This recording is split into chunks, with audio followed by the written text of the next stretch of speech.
آئیے آج ہم پڑھتے ہیں مرزا غالب کی مشہور غزل درد منت کش دوا نہ ہوا۔ درد منت کش دوا نہ ہوا، درد منت کش دوا نہ ہوا، میں نہ اچھا ہوا برا نہ ہوا۔ مرزا غالب اپنی غزل کے پہلے شعر یعنی مطلع میں فرماتے ہیں کہ درد منت کش دوا نہ ہوا، یعنی میرے عشق کا جو درد تھا، میرے عشق کی جو تڑپ تھی، اس کی کوئی دوا نہ ہوئی، یعنی وہ کسی دوا کا محتاج نہ ہوا۔ منت کش مطلب ہوتا ہے احسان مند ہونا، یعنی میرے عشق کا جو درد تھا وہ کسی دوا کا احسان مند نہ ہوا، یعنی اس پہ کسی دوا کا احسان نہیں ہے، یعنی دوا سے وہ صحیح نہیں ہوا، اور میں نہ اچھا ہوا نہ برا ہوا، نہ تو مجھ پر اس دوا نے کوئی اچھا اثر کیا اور نہ ہی مجھ پر کوئی اس کا برا اثر رہا، یعنی جو کوئی دوا میں نے لی اس کا عشق کا جو درد تھا اس پہ کوئی اثر نہیں ہوا۔ اگر ایسا ہوتا تو مجھے دوا کا احسان اٹھانا پڑتا، اس لیے میرے لیے یہ اچھا ہوا کہ میرا درد کسی دوا کا محتاج نہیں ہے۔ یہاں غالب یہ فرماتا ہے کہ عشق ایک ایسا مرض ہے جس کی کوئی دوا نہیں ہے، اس کی اگر کوئی دوا ہے، اس درد کی اگر کوئی دوا ہے تو وہ صرف اور صرف محبوب کا دیدار ہے، محبوب کی زیارت ہے۔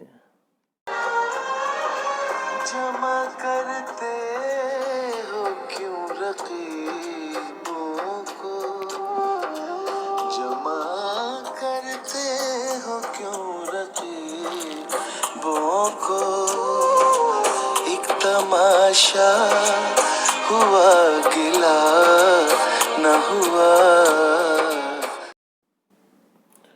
مرزا غالب اپنے اگلے شعر میں فرماتے ہیں کہ جب وہ محبوب کی بے وفائی کا غلہ کریں اس وقت وہاں کوئی دوسرا نہ ہو، لیکن محبوب بھی چالاک ہے، اس نے ایسے لوگوں کو جمع کر لیا ہے جو عاشق یعنی غالب کے حریف یعنی دشمن تھے، تاکہ وہ کھل کر بات نہ کر سکیں۔ اس پر عاشق کہہ رہا ہے کہ شکوہ شکایت کوئی تماشا نہیں جسے دکھانے کے لیے اتنے لوگوں کو جمع کیا جائے، یعنی غالب یہ کہتا ہے اپنے معشوق سے کہ کیا ضرورت تھی اتنے رقیبوں کو اکٹھا کرنے کی۔ رقیب ایک طرح سے کسی معشوق کے جب دو عاشق ہوتے ہیں تو ایک عاشق کا دوسرا عاشق رقیب ہو جاتا ہے، یعنی ان میں آپس میں ایک کمپٹیشن ہو جاتا ہے محبوب سے محبت کرنے کا، اور ایک طرح سے فوری طور پر ایک دشمنی سی ہو جاتی ہے۔ تو کیوں میرے ایسے رقیبوں کو تم اکٹھا کرتے ہو جس سے کہ ہمارے گلے شکوے تو دور نہیں ہوں گے بلکہ میں ایک تماشا بن جائے گا۔ ہم کہاں قسمت آزمانے جائیں، تو بھی جب خنجر آزما نہ ہوا۔ اس شعر میں غالب اپنے محبوب سے مخاطب ہو کر کہتے ہیں کہ اے میرے محبوب، ہم اپنی قسمت کو کہاں جا کر آزمائیں جب تو ہی ہم سے وفا نہیں کرتا۔ ہم تو تیری محبت میں گرفتار ہیں اور اس لیے ہمیں کہیں جا کر اپنی قسمت کو آزمانے اور پرکھنے کی ضرورت نہیں، کیونکہ جب اپنے ہی بیگانے ہو گئے تو دوسروں سے کیا امید کی جا سکتی ہے۔ ہے خبر گر ان کے آنے کی، آج ہی گھر میں بوریاں نہ ہوا۔ اس شعر میں شاعر اپنی بد نصیبی اور خوش نصیبی دونوں کا اظہار کرتے ہوئے کہتے ہیں کہ آج میری خوش نصیبی یہ ہے کہ چاروں طرف یہ خبر مشہور ہے، یعنی خبر گرم ہے کہ میرا محبوب گھر آنے والا ہے، میرا محبوب گھر آنے والا ہے، میرے لیے کتنی خوشی کی بات ہے۔ لیکن دوسری طرف بد نصیبی یہ ہے کہ آج میرے گھر میں محبوب کو بٹھانے کے لیے بوریاں تک نہیں ہیں، یعنی محبوب کو بٹھانے کے لیے کوئی بستر یا چادر یا بچھونا تک نہیں ہے۔ اس شعر میں شاعر نے عشق میں جو بدحالی ہوئی ہے اس کا اظہار کیا ہے۔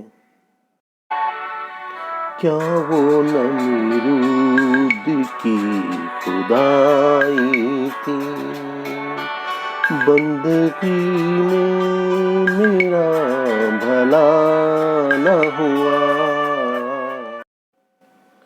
اپنے اگلے شعر میں مرزا غالب نے نمرود کی طرف اشارہ کیا ہے۔ نمرود ایک ہسٹوریکل کریکٹر یعنی کہ تاریخی کردار ہیں، اور کلام میں کسی تاریخی واقعہ یا کردار کی طرف اشارہ کرنا تلمیح کہلاتا ہے۔ تو یعنی تلمیح کا سہارا لے کر غالب فرماتے ہیں کہ جس طرح نمرود نے خدائی کا دعویٰ کیا تھا لیکن اس سے کسی رعایا کو کوئی فیض نہیں پہنچا، اس سے یہ ظاہر ہوتا ہے کہ وہ جھوٹا اور مکار تھا۔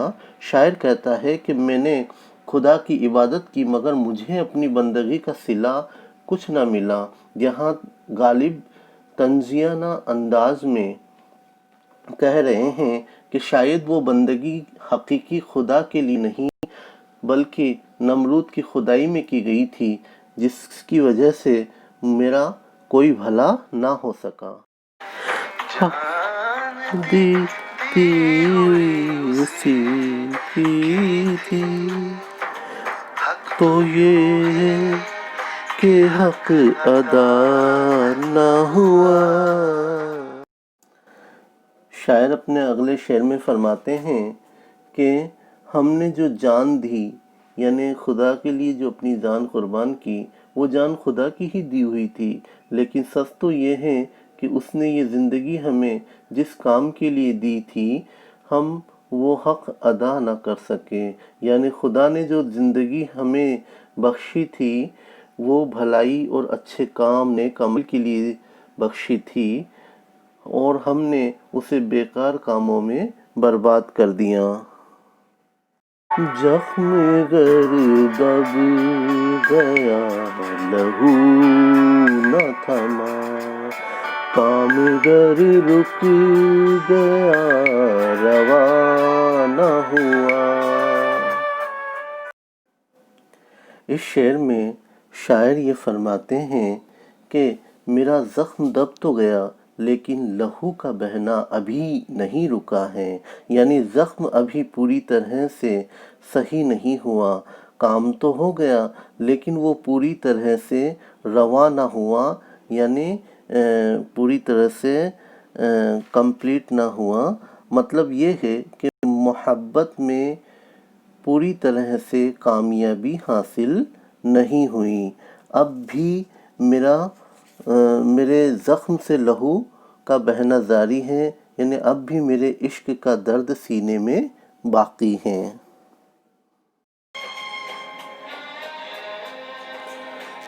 تو پڑھیے کہ لوگ کہتے، تو پڑھیے کہ لوگ کہتے ہیں آج غالب غزل سرا نہ ہوا۔ اپنی غزل کے آخری شعر یعنی مقطع میں شاعر خود سے مخاطب ہو کر کہتے ہیں کہ اے غالب، مشاعرے میں آئے ہو تو کچھ تو سناؤ، ورنہ لوگ کہیں گے کہ غالب مشاعرے میں آئے مگر اپنا کلام نہیں سنایا۔ شہر دہلی میں غالب کے بغیر کوئی مشاعرہ مکمل نہیں ہوتا تھا، اگر وہ اپنا کلام نہیں سناتے تو مشاعرہ نامکمل سمجھا جاتا تھا۔